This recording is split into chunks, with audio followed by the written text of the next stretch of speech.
Hey y'all, it's time to do some reactions. Today we're going to react to the 9 things Americans do that British don't. I hope y'all enjoy this video. If you do, I'd appreciate it if you hit that follow. If you like to, hit that sub. I'll be doing more content like this on a daily. So I appreciate everybody watching. Thank you. Let's get busy. Hello, I'm Lawrence and I'm on a quest to uncover all of the memos that Britain and America lost in the pond, and one of those memos pertains to the things we do as people. It turns out that there are just things that people in one country do that the people in the other country do not do. And today we're going to take a look at 9 things that Americans do that Brits don't. And take that title with a grain of salt, okay? It's very much a generalization. Of course, many of the things on this list probably are practiced by some people, some pedants over in Britain. I said pedants, not peasants. But for the most part, on the whole, generally speaking, how many other ways can you say that? Americans do these things more than Brits. Now, if I'd have done this list maybe 12 years ago before I moved to the United States, there are some things I would have included that have since caught on in Britain. So, you know, baby showering or queuing up for the Black Friday sales or getting a coffee to go. So since there's more of a level playing field in regard to those things, I'm just going to leave them off the list. And given that we're all presently trapped in our bunkers, even the ones that did make it onto the list probably shouldn't temporarily, including this. Smiling at strangers, which I suppose is what I'm doing to you right now, so I'm a hypocrite in a way. And you know what? We do smile at strangers. We do smile at people. I mean, we do that a lot. I think my first Let's see. encountered this is when you're walking along, say, a footpath, or you're in a parkway and someone you've never met, maybe they've got a dog, they just look at you and smile. It sounds creepy when I put it like that, and at first it was. I thought I was going to get mugged, right? British people value their personal space, right? Don't enter that zone.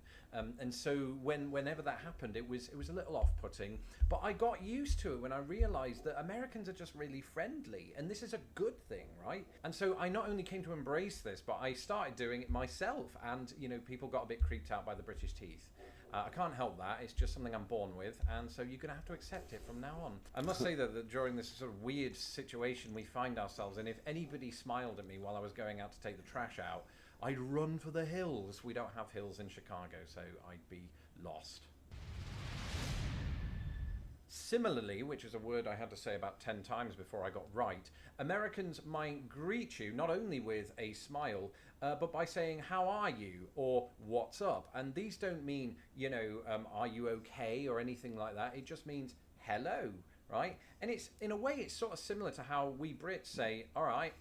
And we're not asking if you're okay, we're simply saying hello. So in many ways there are similarities between the two. I don't really know why that is. Are we just trying to soften and euphemize the word hello in the same way that we would with death or going to the toilet? It's really odd when you think about it, but we both do. That's funny. We do go out. What's up? What's going on, man? How you doing? I mean, it's what we do. Is, hey, what's up? What's going on? That's just what we do. That's funny. He brings that up. Y'all don't do that. Leave a comment if y'all really don't do that. Y'all don't smile or say what's up to when you pass by, or I don't know. We do. It's just I don't know. It's courtesy, I guess. Should I start my videos with, "All right, I'm Lawrence and I'm..." No, I won't do that. What I will do is go on to our next entry. Yes, flags. I did talk about this in a video just recently, that, you know, American families and houses and things like that are very prone to having the flag flying outside. And I found that it really doesn't matter which party you vote for or anything like that. People will still fly the flags regardless of that, particularly on July the 4th, but you will see it at all times of year on numerous houses. And that's not to say that we don't fly the flag in Britain, but we usually reserve that for very special occasions like football matches, which are very special occasions these days. There's just sort of, maybe there's more pride in the flag here, or it symbolizes so much more, and therefore it gets used. And when I say it symbolizes... That's funny. You can drive down almost any street here. I live in Arkansas, so you can go down almost any road and there's going to be somebody with a flag on their house. That's just how it is. I mean, and you might see a lot of people with flags on their trucks, just whipping in the wind. I can't believe y'all don't support your flags and your country like that. We do. We just, I don't know, we're just really patriotic, I guess. Y'all don't really do that? Y'all don't put a flag outside your house? Hey, let's go Brit, or let's go Australia, or let's go Saudi, or nothing like that? I'm proud of being American, but uh, we do that though. We'll put Trump flags up, Biden flags if you're Biden. We do all that.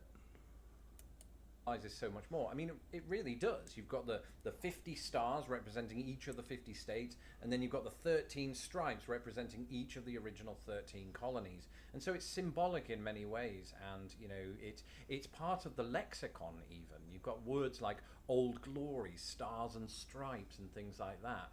And so it's just it's a very pervasive part of American culture.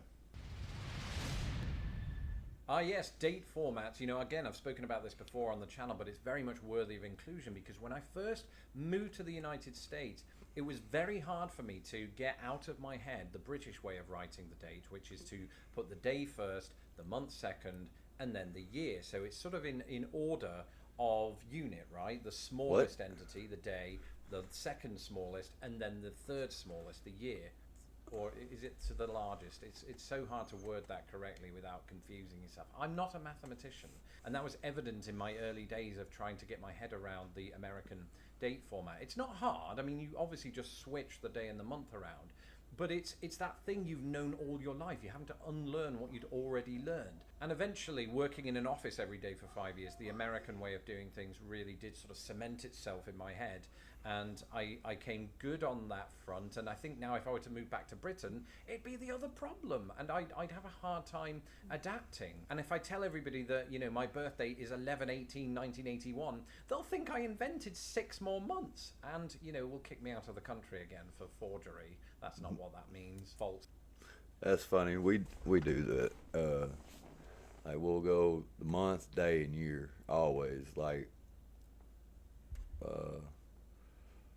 December, then the month, or the day, then the year.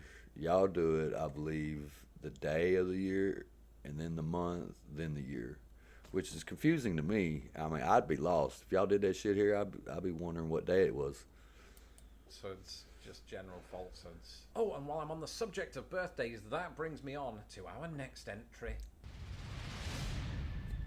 Tailgating was such an alien concept to me when I first moved to America, and in many ways it still is, and that's mainly because I don't own a truck and or go to sports events, because that's what happens when I talk about tailgating. I'm not just talking about, you know, when you drive too closely behind another car. I'm talking about that kind of thing that Americans do at sports events outside of sports stadiums or anywhere else where they can park it, and they just casually light a barbecue and drink beer. And I mean, they look fun. It's just I've never been invited to one, so pity me. Come on, feel sorry for me. It's never happened. The best you're going to get outside of sports stadiums in Britain is people selling pirated DVDs. I've just realised actually those pirate DVD sellers they're probably struggling right now because A, there's a pandemic on, and B, no one uses DVDs anymore. Actually, I suppose nobody is doing our next entry, including me. So I'm going to leave this to Lawrence from Christmas to explain. I like this guy. Anybody that's followed my channel now for a while will know that I have feelings on free refills. In fact, I did an entire video about it. And while they are all the rage here, and of course we mean free refills in most fast food outlets and other places, there is one clarification I have to make here. You will find free refills as an option in places like Subway in the United Kingdom. So in some capacity, America has exported it, but it is by no... So y'all don't get refills? Is that what he's saying? I'd be mad if I didn't get a free refill. I mean, y'all put way too much ice in there and it leaves like this much soda out of a whole cup. Y'all giving me a refill. Hell no, I'll order without ice. It comes out cold anyway. No means as universal in the United Kingdom as it is in the United States. And as I've said before, I think the temptation of knowing that I could get a free cup of pop on top of the one that I've already had is what made me give up pop in the first place. So I do have that to thank America for. Of course, if you are American and you have the willpower to stay away from the free refills, more power to you. Free refills or not, Americans do like their water to be very cold, and I'm not talking about their bath water. Can you imagine having an ice bath? Yeah, we don't like lukewarm water. Weird. But they put lots of ice in their water occasionally, and you'll find this happening in restaurants, but people will do it in the comfort of their own. That's so funny. He says ice because, yes, we put ice in everything. We like our drinks to be cold. We like our milk cold. We like everything cold, except, even our tea is cold.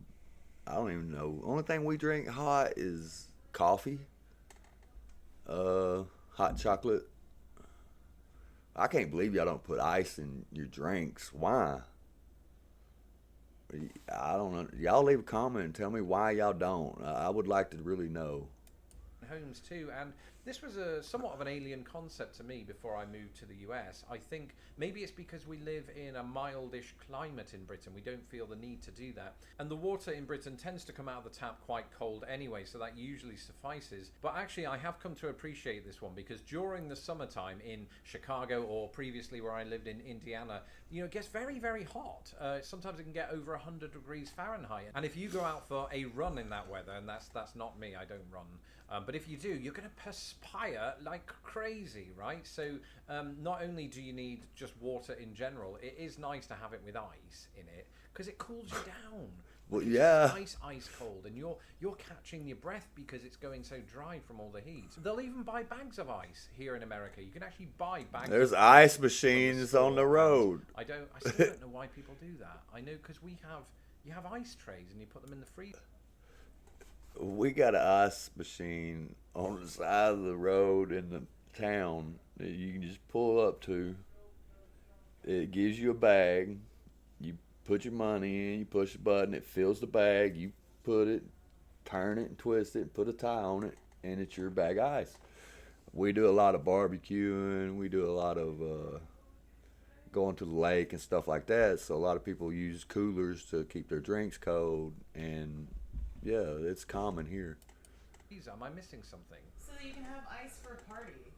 Oh, right. Like a tailgating party, or just generally a party? Yeah. Any party. Any party in the See? summer. Or winter. Who has ice in the winter? I mean, in their drink. Floridians? That's true. Is it even winter in Florida, though, when it's winter here? Yes, but no.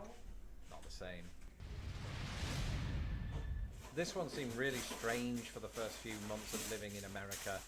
People going out to the store in their pajamas and sweatpants and things like that.